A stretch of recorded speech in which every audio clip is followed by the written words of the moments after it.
আবারও বাড়ল স্বর্ণের দাম, ভাঙল অতীতের সব রেকর্ড। দেশের বাজারে আবারও স্বর্ণের দাম বাড়ানোর ঘোষণা এলো।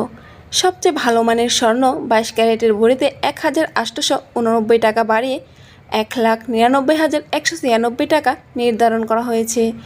তাতে অতীতের সব রেকর্ড ভেঙে সর্বোচ্চ দামে এই ধাতুর দর পৌঁছেছে।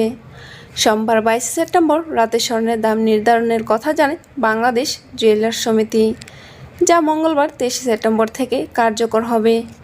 বরাবরের মতোই বলা হয়, স্থানীয় বাজারে তেজাবি স্বর্ণের দাম বাড়ায় পরিপ্রেক্ষিত দাম বাড়ানো হয়েছে। এখন 21 ক্যারেটের এক ভরি স্বর্ণ কিনতে খরচ হবে 1,82,495 টাকা। 18 ক্যারেটের ভরির দাম 1,56,426 টাকা এবং সনাতন পদ্ধতির প্রতি ভরি স্বর্ণ 1,29,797 টাকা নির্ধারণ করা হয়েছে। স্বর্ণের দাম বাড়ানো হলেও অপরিবর্তিত রয়েছে রূপার দাম।